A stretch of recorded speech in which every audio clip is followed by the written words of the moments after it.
السلام علیکم دوستو، اردو داستان چینل پر خوش آمدید معزز سامعین حضرات۔ آئیے سنتے ہیں اردو ناول ہمالیہ قسط نمبر 7۔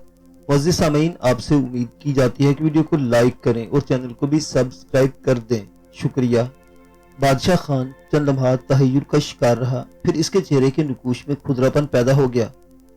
بہت غلط وقت پر آئے ہیں آپ لوگ، اس وقت میں پہاڑوں کے قدیم کھیل میں مصروف ہوں۔ دروازہ بند کر دو بادشاہ خان، ہمیں کچھ ضروری گفتگو کرنی ہے، ایک غیر ملکی نے کہا۔ میں زیادہ وقت نہ دے سکوں گا، بادشاہ خان نے کہا۔ تم شاید ہوش کھو بیٹھے ہو بادشاہ خان، کس سے مخاطب ہو؟ اس شخص نے کہا جس کا چہرہ کافی سخت تھا۔ میں معذرت کر لوں گا جناب، اس وقت میں واقعی حواس میں نہیں ہوں، بادشاہ خان نے کہا۔ لیکن بادشاہ خان، تمہارا حواس میں رہنا ضروری ہے۔ تنظیم سے تعلق رکھنے والے کسی بھی شخص کی بدحواسی تنظیم کے لیے نقصان کا باعث ہو سکتی ہے۔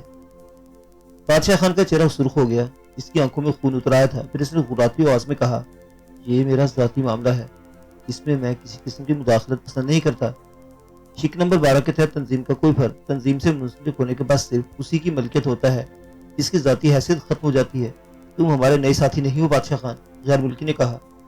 مگر اس وقت مجھے کوئی تنظیم یاد نہیں ہے، میں اپنی زندگی کے سب سے مشکل وقت سے گزر رہا ہوں، میں سب کچھ بھول گیا ہوں اور اس وقت تک بھولا رہوں گا جب تک میرے سینے میں انتقام کا جہنم روشن ہے۔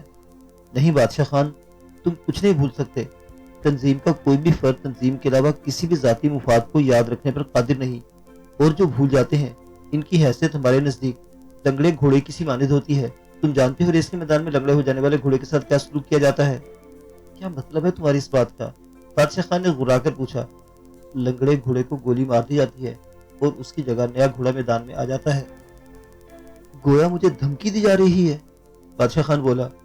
نہیں، تنظیم کے اصول تمہیں یاد دلائے جا رہے ہیں، اور یہ الفاظ ہمارے نہیں بلکہ تنظیم کے سربراہ کے ہیں، اور سربراہ ہمیشہ وہی دیکھنا چاہتا ہے جو ہوتا رہا ہے، کیونکہ تبدیلی موت کا دوسرا نام ہے، اور ہم تنظیم کو بے موت نہیں مار سکتے۔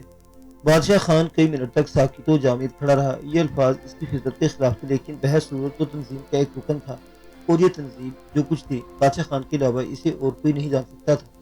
وہ خود کو پرسکون کرنے کی کوشش کرنے لگا۔ اسے احساس ہو گیا کہ جوش غضب میں وہ ان لوگوں کے ساتھ بھی سخت زبان استعمال کر بیٹھا تھا جو قطعاً اس کے مفاد میں نہیں تھی۔ چنانچہ اس کا ذہن آہستہ آہستہ اعتدال پر آنے لگا۔ پھر اس نے نرم لہجے میں کہا، مجھے افسوس ہے کہ میں نے ذہنی ہی جان کے عالم میں غلط الفاظ استعمال کیے ہیں، لیکن آپ تھوڑی سی صورتحال سن لیں۔ وہ یوں ہے کہ میرے ایک دشمن نے میرے بھائی کو قتل کر دیا تھا۔ پہاڑوں کا قانون انتقام کا سبق دیتا ہے۔ وہ شخص اگر زندہ ہوتا تو اس سے میں اپنے بھائی کی موت کا انتقام لیتا، لیکن وہ درندوں کا شکار ہو کر مر گیا اور ہم اس کے بیٹے کے جوان ہونے کا انتظار کرنے لگے۔ تو یوں ہوا کہ ہم نے اس کے قتل کا فیصلہ کیا، لیکن وہ بدبخت بچ گیا، اور بچنے کے بعد اس نے میرے بھائی کی 4 بیٹیوں کے ساتھ وحشیانہ سلوک کر کے انہیں موت کے گھاٹ اتار دیا۔ دوستو، تنظیم کے ایک رکن ہونے کی حیثیت سے اور ان پہاڑوں کا انتظام سنبھالنے والے کی حیثیت سے بھی میرا ایک مقام ہے۔ کوئی دشمن اگر اس شرمناک طریقے سے میرے چہرے پر سیاہی مل جائے تو میں یہ سمجھتا ہوں کہ تنظیم براہ راست اس معاملے میں ملوث ہو گئی، اور اس کا بھی فرض بن گیا ہے کہ وہ میرے چہرے کی سیاہی دھونے کی کوشش کرے۔ میں نے تنظیم کو اس معاملے میں ملوث نہیں کیا، بلکہ پہاڑوں میں اپنا وقار قائم رکھنے کے لیے فیصلہ کیا ہے کہ اس شخص کے قبیلے کو نیست و نابود کر دیا جائے۔ یہ سب کچھ کرنے کے بعد میں اپنی خدمات تنظیم کو پیش کر دوں گا۔ تینوں افراد کے چہروں پر مسکراہٹ پھیل گئی۔ پھر ان میں سے اس شخص نے کہا جو اب تک بادشاہ خان سے سخت لہجے میں گفتگو کرتا رہا تھا، بادشاہ خان، کیا تم نے تنظیم سے اس سلسلے میں کوئی امداد طلب کی ہے؟ نہیں، اس لیے کہ مجھے گمان نہیں تھا کہ تنظیم میرے راستے میں مزاحم ہوگی۔ میں خود ہی اپنا فیصلہ کرنے کے بعد اپنے کاموں میں مصروف ہو جانا چاہتا ہوں۔ تب پھر تنظیم سے شکایت بیکار ہے۔ اگر یہ سارے معاملات تم ہمارے سپرد کرتے اور ہم تم سے تعاون نہ کرتے تو تمہاری شکایت حق بجانب تھی۔ رہی بات اس قبیلے کو نیست و نابود کرنے کی، تو بادشاہ خان، تم نے اس معاملے کی نزاکت پر غور نہیں کیا۔ ہم تمہارے جذبہ انتقام کے خلاف نہیں ہیں۔ بے شک پہاڑوں میں یہی سب کچھ ہوتا ہے، لیکن جو تبدیلیاں ہم یہاں لا رہے ہیں یا لانا چاہتے ہیں ان کے تحت کی خوریزی ابھی ہمارے لیے سخت نقصان دہ ہو سکتی ہے۔ بھلا وہ کس طرح؟ بادشاہ خان نے پوچھا۔ اس طرح کہ کسی ایک پورے قبیلے کی تباہی تمہارے ملک اور عوام کی نگاہوں سے پوشیدہ تو نہیں رہ سکے گی۔ یہاں تحقیقاتی کمیٹیاں آئیں گی، باہر کی دنیا سے براہ راست مداخلت ہوگی، ممکن ہے فوجی حکام بھی یہاں آئیں، اور تم سمجھتے ہو ابھی ہم اس علاقے کو دوسروں کی نگاہوں سے محفوظ رکھنا چاہتے ہیں۔ ہم چاہتے ہیں کہ علاقے میں امن رہے اور یہاں کوئی ایسا بڑا واقعہ پیش نہ آئے جس کی وجہ سے لوگوں کی نگاہیں اس سمت مرکوز ہو جائیں۔ اس کے لیے ضروری ہے کہ یہاں کا ماحول پرسکون ہو۔ بادشاہ خان، تم اس پرسکون ماحول میں خلجل پیدا کرنا چاہتے ہو؟ گویا تنظیم کا یہ پلان فیل کرنے میں تنظیم کے ہی ایک خاص رکن کا ہاتھ ہوگا۔ نہیں، میری ایسی کوئی خواہش نہیں۔ اور نہ ہی میں پسند کروں گا، بادشاہ خان نے کہا۔ تب یہ احمقانہ خیال ترک کر دو اور ہمیں ان واقعہ سے تفصیلی طور پر آگاہ کرو، ممکن ہے ہم تمہاری مدد کر سکیں۔ بادشاہ خان پرخیال انداز میں گردن ہلانے لگا، پھر بولا، بڑی سدکی ہوگی میری، لوگ میرے بارے میں طرح طرح کے افسانے کھڑیں گے۔ حقیقت یہ ہے کہ اس وقت میرے دشمن کو مجھ پر برتری حاصل ہے، جبکہ وہ یکاؤ تنہا ہے۔ اس کا قبیلہ بھی اس کا مددگار نہیں ہے، بلکہ پہاڑوں میں رہنے والے تمام قبائل دن رات اس کی تلاش میں سرگرداں ہیں تاکہ اسے تلاش کر کے میرے حضور پیش کر سکیں، لیکن وہ بدبخت ابھی تک بادشاہ خان کے شکنجے سے بچا ہوا ہے۔ تم نہیں سمجھ سکتے کہ یہ بات میرے لیے کس قدر اذیت ناک ہے۔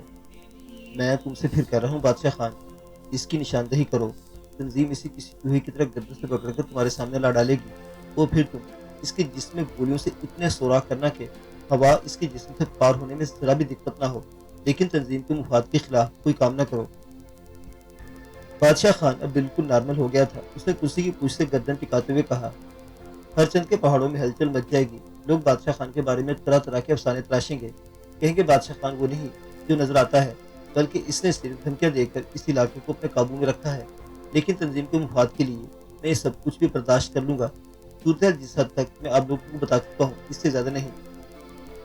اس قبیلے کا نام ترابزان ہے اور وہ مشرقی پہاڑیوں کے اس پار آباد ہے۔ جو کچھ ہوا اس کی تفصیل بتانا میرے لیے ممکن نہیں ہے۔ ہاں، جو ہونے والا تھا وہ یہ تھا کہ میرے قبیلے کے لوگ پوری طرح تیار ہیں کہ راتوں رات ترابزان پر جا پڑے اور ترابزان کے کسی شخص کو زندہ نہ چھوڑیں۔ یہ میرا انتقام ہوگا، جو پہاڑوں کی روایت ہے، اور لوگ سمجھ لیں گے کہ بادشاہ خان کے مقابلے لانا بچوں کا کھیل نہیں ہے۔ اس سلسلے میں دوسرے قبائل سے مشورہ کیا تم نے؟ ان کی کیا رائے ہے؟ وہ سب میرے احکامات پر عمل کرنے کے لیے تیار ہیں، بلکہ عمل کر رہے ہیں۔